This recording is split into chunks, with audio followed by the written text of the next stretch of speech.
یادش بخیر قسط نمبر 1۔ کچھ عرصہ پہلے کی بات ہے، میں اپنی بیٹی سے ملنے کراچی آیا ہوا تھا۔ ان دنوں میری نواسی کی شادی کے ہنگامے زوروں پر تھے اور میری آمد بھی اسی سلسلے کی ایک کڑی تھی۔ ایک روز داماد صاحب شاپنگ کے لیے مجھے بھی اپنے ساتھ لے گئے۔ ہم لگ بھگ 2 گھنٹے تک تاریخ روڈ پر مختلف قسم کی خریداری میں مصروف تھے۔ واپسی سے پہلے ہم ایک اسنیک بار میں جا بیٹھے۔ شاپنگ کوئی کام آسان نہیں، تھکاوٹ کے ساتھ ہی میں اچھی خاصی بھوک بھی محسوس کرنے لگا تھا۔ تارک روڈ کراچی کا ایک معروف شاپنگ ایریا ہے، جس پر جا کھانے پینے کے اسپاٹس ملیں گے جو وہاں شاپنگ کی غرض سے آنے والوں کی نفسیات اور ضرورت کو مد نظر رکھتے ہوئے کھولے گئے ہیں، اس لیے خوب چلتے ہیں۔ ہم جس اسنیک بار میں بیٹھے تھے وہ بھی پوری طرح بھرا ہوا تھا، بلکہ میں نے باہر کچھ لوگوں کو اس انداز میں اندر جھانکتے ہوئے پایا جیسے وہ کوئی خالی میز ہونے کا انتظار کر رہے ہوں۔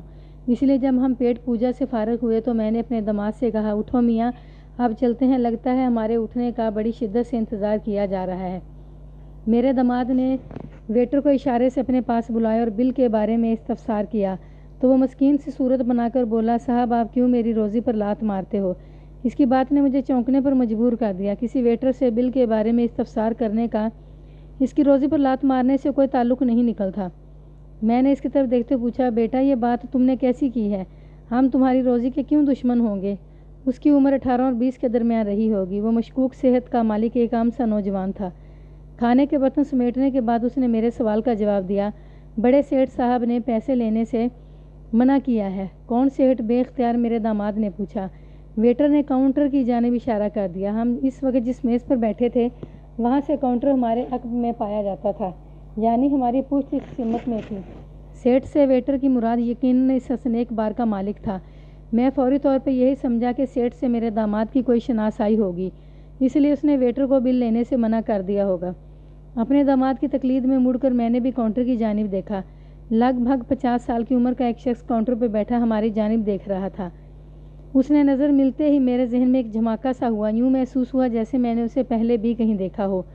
کہاں؟ یہ فوری طور پر یاد ناز کا۔ میں نے یہ سوچ کر صبر کر لیا کہ شاید اس سیٹھ کو میں نے اپنے داماد کے ساتھ کبھی دیکھا ہو۔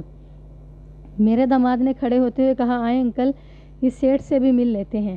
کیا یہ شخص تمہارا شناسا ہے؟ میں نے اٹھتے ہوئے پوچھا۔ اس کے جواب سے مجھے جھٹکا لگا، نہیں انکل بالکل نہیں۔ جب ہم کاؤنٹر پر پہنچے تو کہانی الٹی ہو گئی۔ وضاقطع سے سیٹھ نظر آنے والا وہ شخص ہمیں اپنی طرف بڑھتے دیکھ کر بڑے والہانہ انداز میں کاؤنٹر سے باہر آیا اور بڑی گرم جوشی سے معانقے کے لیے میری سمت بڑھا۔ میں نے اس کی اخلاق اور جوش کو دیکھتے ہوئے معانقے کے لیے اپنے دونوں بازو وا کر دیے۔ مجھ سے تسلی بخش بغل گیری کے بعد وہ میرے داماد کی جانب بڑھا اور اس بار اس نے محض مصافحے پر اکتفا کیا۔ اس شخص کا رویہ حیران کر دینے والا تھا۔ جب وہ دوبارہ میری طرف متوجہ ہوا تو میں نے اپنی الجھن دور کرنے کے لیے معذرت آمیز لہجے میں اس سے پوچھ لیا، معاف کیجیے گا میں نے آپ کو پہچانا نہیں۔ ملک صاحب میں نے آپ کو پہچان لیا، وہ فرط مسرت سے بولا۔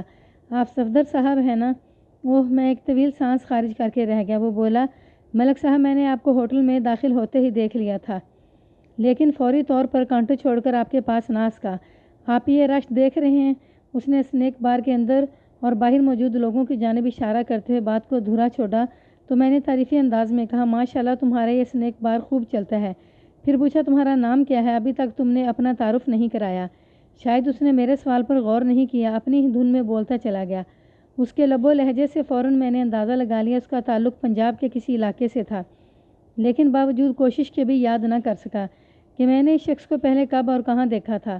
اپنی بات کے اختتام پر اس نے میری مشکل حل کر دی اور خاصے جذباتی لہجے میں بولا، ملک صاحب میں تو آپ کو دیکھتے ہی ایک نظر میں پہچان گیا تھا۔ آپ کا چہرہ ذرا سا بھی نہیں بدلا، نقش و نگار اپنی جگہ پر ہیں، البتہ بڑھتی ہوئی عمر نے بالوں میں چاندی بھر دی ہے۔ میں نے آپ کو 40-42 سال پہلے دیکھا تھا۔ اس وقت میری عمر 9-10 سال سے زیادہ نہیں ہوگی، لیکن آپ کی صورت میرے ذہن میں نقش ہو کر رہ گئی۔ آپ نے ہم پر اتنا بڑا احسان کیا تھا کہ میں آپ کو کبھی بھول ہی نہیں سکتا۔ یہ تو احسان فراموشی والی بات ہوگی نا؟ وہ ایک لمحے کو متوقف ہوا، پھر اضافہ کرتے ہوئے بولا، میرا نام الطاف شیخ ہے۔ آپ کو میرے والد امتیاز شیخ کے قتل کا قصہ تو یاد ہوگا نا؟ جب ان کی لاش کو دریافت کرنا ایک مسئلہ بن گیا تھا اور یہ مسئلہ آپ ہی نے حل کیا تھا۔ میرا خیال ہے آپ گھوڑے والے اس واقعے کو بھولے نہیں ہوں گے۔ میرا ذہن مسلسل اس کے بارے میں سوچ رہا تھا۔ اسے دیکھ کر میں نے یہ تو محسوس کر لیا تھا جیسے صورت کو پہلے بھی کہیں دیکھا ہو، لیکن یہ یاد نہیں آ رہا تھا وہ کون تھا اور میں نے اسے کہاں دیکھا تھا۔ امتیاز شیخ کے قتل کا ذکر سن کر وہ تمام واقعات میرے ذہن میں تازہ ہو گئے جن کا حوالہ الطاف شیخ دے رہا تھا۔ وقت کتنی تیزی سے گزرتا ہے کچھ پتہ نہیں چلتا۔ میں نے کم و بیش 40 سال پہلے الطاف کو دیکھا تھا۔ اس وقت وہ 10 سال سے زیادہ کا نہیں تھا اور اب وہ اپنی زندگی کی نصف صدی گزار چکا تھا۔ ہم کافی دیر تک ماضی کے اوراق الٹتے رہے۔ بوقت رخصت میں نے اس سے پوچھا، میں تو تمہیں اور تمہاری والدہ ختیجہ بیگم کو تمہارے چچا کے سپرد کرایا تھا، تم کراچی میں کب سے کاروبار کر رہے ہو؟ ملک صاحب، اس بے رحم دنیا میں کوئی کسی کا چاچا ماما نہیں ہے۔ وہ ایک دم افسردہ ہو گیا۔ سب دولت کے طلبگار ہوس کے پجاری ہیں۔ اس کے لہجے کی زہریلی اداسی نے مجھے بتا دیا کہ میں اس کی داستان غم سے جس قدر واقف تھا وہ مکمل نہیں تھی۔ حالات کی ستم ظریفی نے اسے اور بھی کڑے امتحان سے گزارا تھا۔ میں نے جب ہمدردانہ لہجے میں اس سے استفسار کیا تو اس نے مختصر الفاظ میں مجھے اپنی داستان کا دوسرا حصہ بھی سنا دیا۔ اس کی زندگی کے اس حصے میں دکھ اور پریشانیوں نے قدم پر قدم اس کا ساتھ دیا۔ وہ بڑی ثابت قدمی سے حالات کے سامنے ڈٹا رہا۔ بالآخر اس کے دن پھر گئے۔ اب وہ بڑے سکون اور راحت کی زندگی گزار رہا تھا۔ الطاف شیخ کی زندگی کے دونوں ادوار دلچسپی سے بھرپور ہیں، لیکن میں یہاں پر ابتدائی دور کا حوال بیان کروں گا کیونکہ میں نفس نفیس اسی میں شامل رہا تھا۔ موسم بہار کا آغاز ہو چکا تھا۔ ایک روز میں تھانے پہنچا تو پتہ چلا ختیجہ بیگم نامی کوئی عورت کافی دیر سے میرا انتظار کر رہی ہے۔ میں نے مذکورہ عورت کو فوراً اپنے پاس کمرے میں بلا لیا۔ اس وقت 8:30 بجے تھے۔ کافی دیر سے انتظار کرنے کا مطلب یہی تھا کہ وہ عورت الصبح ہی آ کر تھانے میں بیٹھ گئی تھی۔ اس کی آمد سے یہ بھی ظاہر ہوتا تھا کہ وہ کسی پریشانی میں مبتلا تھی۔ تھوڑی ہی دیر کے بعد ایک کانسٹیبل ختیجہ بیگم کو لے کر میرے کمرے میں آ گیا۔ وہ ایک خوبصورت اور دراز قامت عورت تھی۔ میرے اندازے کے مطابق اس کی عمر 25 اور 30 کے درمیان رہی ہوگی۔ پریشانی اس کے چہرے سے مترشح تھی۔ میں نے ایک کرسی کی جانب اشارہ کرتے ہوئے نرم لہجے میں کہا، بیٹھ جاؤ بی بی۔ وہ اپنی چادر سنبھالتے ہوئے ایک کرسی پر بیٹھ گئی۔ میں نے کھنکار کر گلا صاف کیا اور کہا، مجھے بتایا گیا ہے تم کافی دیر سے یہاں میرے انتظار میں بیٹھی ہو۔ ابھی تک تم نے عملے کے کسی بھی شخص کو اپنے مسئلے کے بارے میں نہیں بتایا۔ تمہارے ساتھ کیا پریشانی ہے؟ ایک لمحے کے تامل کے بعد وہ گویا ہوئی، میں آپ ہی سے بات کرنا چاہتی تھی۔ مسئلہ میرے خاوند کا ہے۔ تمہارے خاوند کو کیا ہوا ہے؟ میں سیدھا ہو کر بیٹھ گیا۔ امتیاز رات کو گھر نہیں پہنچا، وہ روحانسی ہوگی۔ امتیاز یقیناً اس کے شوہر کا نام تھا۔ میں نے اس کی آنکھوں میں دیکھتے ہوئے پوچھا، وہ کہاں گیا ہوا تھا؟ میرا مطلب ہے گھر پہنچنے سے تمہاری کیا مراد ہے؟ جواب دینے سے پہلے اس نے دوپٹے کے پلو سے اپنی آنکھوں کے نم گوشے خشک کیے، پھر بھرائی ہوئی آواز میں بولی، وہ کل فرید آباد گیا تھا اور یہ کہہ کر گیا تھا کہ رات کو ہر صورت واپس آ جائے گا، لیکن ابھی تک اس کا گلا روندھ گیا۔ میں نے محسوس کیا وہ اندر سے ایک خاصی دکھی عورت تھی۔ تسلی آمیز لہجے میں نے اس سے کہا، ہو سکتا ہے وہ رات کو وہیں رک گیا ہو اور آج واپس آ جائے، اس میں اتنا فکر مند ہونے والی کیا بات ہے؟ ختیجہ نامی اس عورت کا تعلق موزہ لچھن سنگھ سے تھا اور فرید آباد نامی قصبہ وہاں سے لگ بھگ 8 میل کے فاصلے پر تھا۔ ان دنوں قصبہ جات کے درمیان گھنا جنگل بھی پایا جاتا تھا، جس کے بیچوں بیچ شرقاً غرباً ایک بڑی نہر بہتی تھی۔ یہ دونوں قصبے میرے تھانے کی حدود میں آتے تھے۔ قلعہ لچھمن سنگھ کا اصل نام قلعہ لکشمن سنگھ تھا، لیکن وقت کے ساتھ ساتھ یہ لچھمن سنگھ میں بدل گیا تھا۔ اصل نام کو وہاں کے باسی یکسر فراموش کر بیٹھے تھے۔ ختیجہ نے میرے سوال کے جواب میں بتایا، یہ ناممکن ہے امتیاز رات کو فرید آباد رک گیا ہو۔ اس کی آواز میں پھر نمی آئی۔ اگر ایسا ہوتا تو اس کا گھوڑا واپس نہ آتا۔ گھوڑے کے ذکر پر میں چونک اٹھا، کیا مطلب ہے تمہارا؟ وہ گلگیر لہجے میں بولی، امتیاز جس گھوڑے پر سوار ہو کر فرید آباد گیا وہ آج صبح اکیلا گھر پہنچا ہے۔ گھوڑے کی حالت دیکھ کر جملہ ادھورا چھوڑ کر وہ باقاعدہ آنسوؤں سے رونے لگی۔ میں تھوڑی دیر تک خاموش بیٹھا اسے آنسو بہاتے دیکھتا رہا۔ اس کے دل کا غبار قدرے دھل گیا تو میں نے بڑے محتاط انداز میں اس سے چند ضروری سوال کیے، جن کے جواب میں اس نے بتایا، ختیجہ کا شوہر امتیاز شیخ گزشتہ صبح اپنے گھوڑے پر سوار ہو کر موزہ فرید آباد گیا تھا۔ فرید آباد میں اسے ارشاد احمد سے ملنا تھا۔ ارشاد احمد فرید آباد کا ایک متوسط زمیندار تھا۔ ختیجہ کے مطابق امتیاز نے ارشاد احمد سے ایک باہری رقم لے کر اسی روز شام کو گھر واپس آنا تھا۔ مذکورہ رقم امتیاز کی تھی جو کچھ عرصہ پہلے ارشاد نے اسے ادھار لی تھی۔ امتیاز بھی قلعہ لچھمن سنگھ کا ایک چھوٹا زمیندار تھا، تاہم اس کا دل بہت بڑا تھا۔ ہم پیشہ ور دوستوں سے رقم کے لین دین کے سلسلے میں اس نے کبھی کنجوسی یا تنگ دلی سے کام نہیں لیا تھا۔ پروگرام کے مطابق گزشتہ شام کو جب امتیاز واپس نہ آیا تو ختیجہ بیگم پریشان ہوگی۔ وہ رات گئے تک اپنے شوہر کا انتظار کرتی رہی، لیکن امتیاز یا اس کی کوئی اچھی بری خبر اس تک نہ پہنچ سکی۔ گاؤں میں امتیاز کے دیگر رشتہ دار بھی بستے تھے، لیکن ختیجہ کی اپنے سسرالیوں سے زیادہ نہیں بنتی تھی۔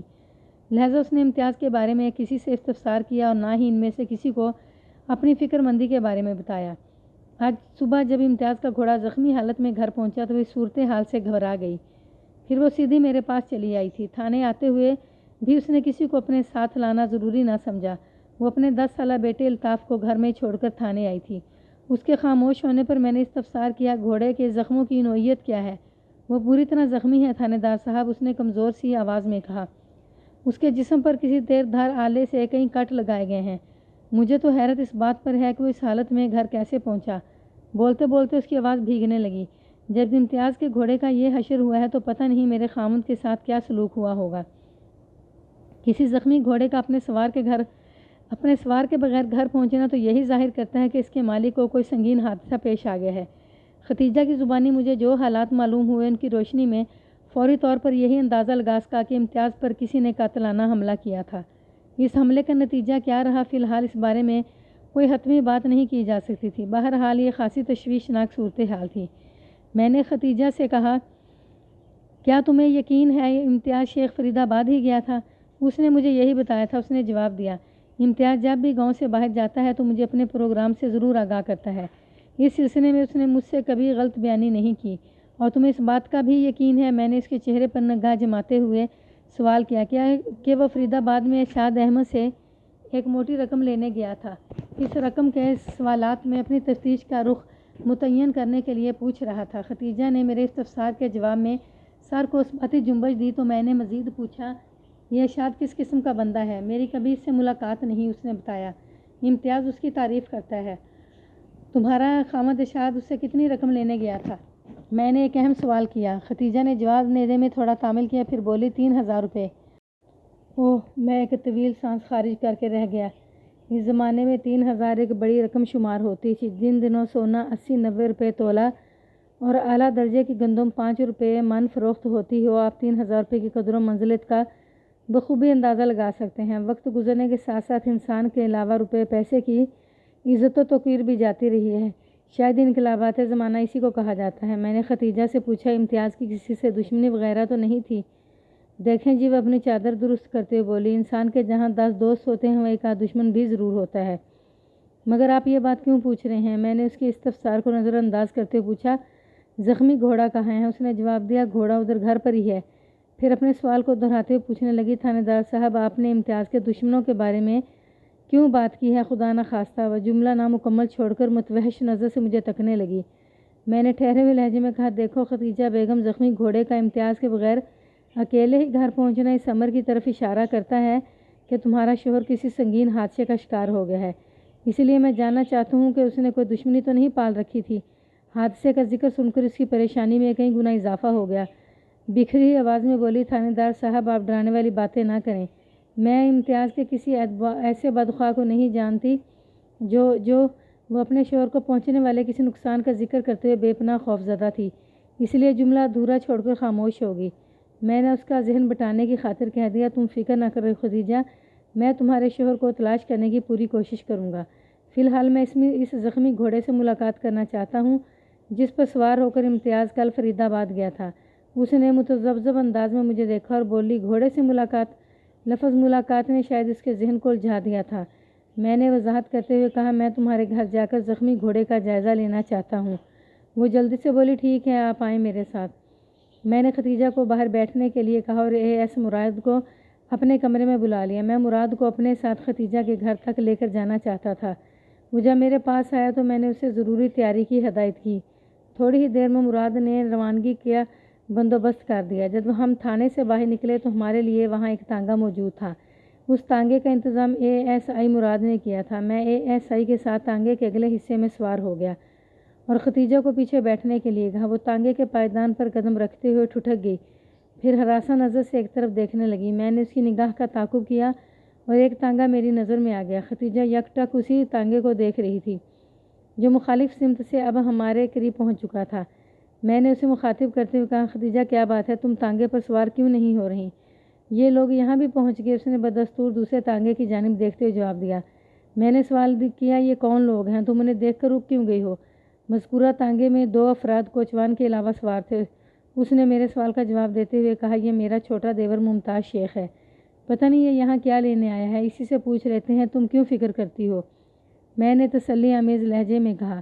اس دوران مذکورہ تانگا ہمارے تانگے سے 5 گز دور رک چکا تھا۔ ختیجہ نے مجھے بتایا تھا کہ اس کا چھوٹا دیور ممتاز شیخ ہے۔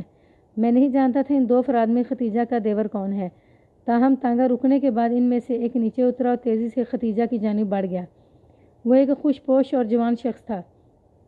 مجھے یہ اندازہ لگانے میں دقت محسوس نہ ہوئی کہ وہی ختیجہ کا دیور تھا۔ میں بھی اپنے تانگے سے نیچے اتر آیا۔ ASI کو میری تقلید کرنا پڑی۔ ممتاز شیخ کا انداز بتاتا تھا کہ وہ کوئی اہم خبر لے کر آیا تھا۔ اس سے پہلے کہ وہ ختیجہ سے کوئی بات کرتا، ختیجہ نے ناپسندیدہ نظر سے اسے دیکھا اور نفرت آمیز لہجے میں بولی، تم یہاں کیوں آئے ہو؟ بھابھی آپ بھی کمال کرتی ہو، کسی کو ساتھ نہیں لیا اور اکیلی ہی تھانے چلی آئیں۔ اس شخص نے شکوہ کرنے والے انداز میں کہا۔ اب اس بات میں کسی شک و شبے کی گنجائش باقی نہ رہی کہ وہ خوش پوش جوان شخص ختیجہ کا دیور ممتاز شیخ ہی تھا۔ اس کے شکایتی استفسار کے جواب میں ختیجہ نے بڑے جارحانہ انداز میں کہا، تم کون ہوتے ہو مجھ سے سوال اور جواب کرنے والے؟ اس منہ توڑ جواب پر ممتاز سیانہ سا ہو کر مجھے دیکھنے لگا۔ میں نے اسے اپنی طرف متوجہ کرتے ہوئے قدرے سخت لہجے میں پوچھا، ہاں جوان تم کون ہو اور بی بی کو کیوں پریشان کر رہے ہو؟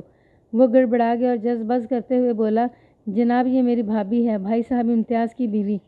ختیجہ واضح الفاظ میں مجھے بتا چکی تھی اپنے سسرالیوں سے اس کا میل ملاپ نہیں تھا، اور ممتاز کے ساتھ اس کا حالیہ رویہ بھی یہی ظاہر کرتا تھا کہ اسے سخت ناپسند کرتی تھی۔ اسی تناظر میں نے ممتاز شیخ کو لتاڑا، یہ اگر تمہاری بھابھی ہے تو پھر جناب مجھے پتہ چلا ہے بھائی صاحب رات کو گھر نہیں پہنچے اور صبح ہی صبح بھابھی تھانے آ گئی ہیں۔ وہ وضاحت کرتے ہوئے بولا، پھر دوبارہ ختیجہ کی طرف متوجہ ہو گیا، بھابھی آپ ہی بتاؤ آخر یہ چکر کیا ہے؟ میں نے محسوس کر لیا کہ ختیجہ ممتاز سے کسی قسم کی کوئی بات کرنے کی روادار نہیں تھی، حتیٰ کہ ممتاز شیخ کا بار بار بھابھی کہنا بھی اسے ناگوار گزر رہا تھا۔ لہٰذا میں نے براہ راست ممتاز سے کہا، جوان تم اپنی بھابھی کو پریشان نہ کرو، وہ پہلے ہی تمہارے بھائی کے لیے بہت فکر مند ہے۔ اگر یہ چکر سمجھنا چاہتے ہو تو تمہارے پیچھے پیچھے اپنے تانگے کو لے آؤ، ہم اس وقت تمہارے گاؤں ہی جا رہے ہیں۔ وہ الجھن زدہ نظر سے ختیجہ کو دیکھنے لگا۔ میں نے ختیجہ سے کہا، بی بی تم بیٹھو تانگے میں، مجھے تھانے میں اور بھی بہت کام ہے۔ ختیجہ خاموشی کے ساتھ تانگے میں سوار ہوگی۔ میں بھی ASI کے ساتھ تانگے میں آ بیٹھا اور کوچوان سے تانگا آگے بڑھانے کو کہا۔ تھوڑی ہی دیر بعد دونوں تانگے آگے پیچھے موزہ قلعہ لچھمن سنگھ کی جانب رواں دواں تھے۔ ممتاز اپنے تانگے میں میری ہدایت کے مطابق ہمارے پیچھے آ رہا تھا۔ دونوں تانگوں کے درمیان اتنا فاصلہ تھا کہ ہمارے درمیان ہونے والی گفتگو دوسرے تانگے میں نہیں سنی جا سکتی تھی۔ میں نے ختیجہ سے مخاطب ہوتے ہوئے کہا، لگتا ہے تم اپنے دیور سے شدید نفرت کرتی ہو۔ جس شخص سے ہمیشہ نقصان پہنچنے کا خطرہ رہے اسے نفرت ہی کی جا سکتی ہے تھانے دار صاحب، وہ زہریلے لہجے میں بولی۔ پھر کہا، آپ سے میری ایک چھوٹی سی درخواست ہے۔ ہاں کہو کیا بات ہے؟ میں نے پوچھا۔ وہ بولی، یہ نامراد میرے گھر میں قدم نہیں رکھے گا۔ اس کے اظہار خیال پر ASI چونک کر میری طرف دیکھنے لگا۔